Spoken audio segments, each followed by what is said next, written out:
इतवार 27 अप्रैल के सैरबीन से जावेद चौधरी का सलाम।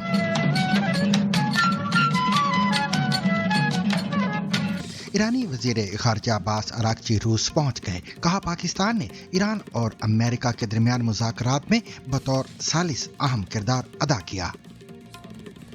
Pakistan is playing an important mediating role in the negotiations between Iran and the United States. It was necessary to have a review of the latest situation. जंग बंदी के बावजूद जनूबी लेबनान पर इस्राएली फिजाई हमलों में 14 अफराद हलाक और 37 जख्मी।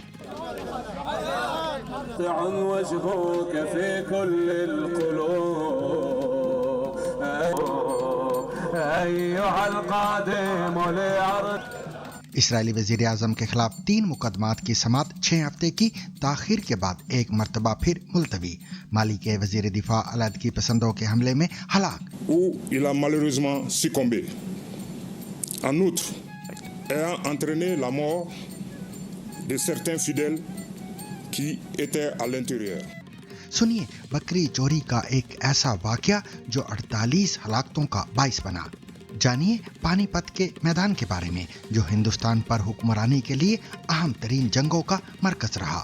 ये मामूली सा दिखने वाला शहर पानीपत हिंदुस्तान की तारीख में बहुत अहम है और इसकी अहमियत इसलिए है क्योंकि यहाँ पे हिंदुस्तान की तारीख में सबसे इम्पोर्टेंट या सबसे अहम 3 जंगें लड़ी गईं।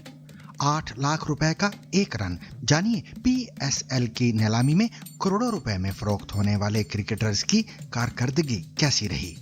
इसके अलावा वसतुल्लाह खान का कॉलम बात से बात भी आज के सरबीन में शामिल है।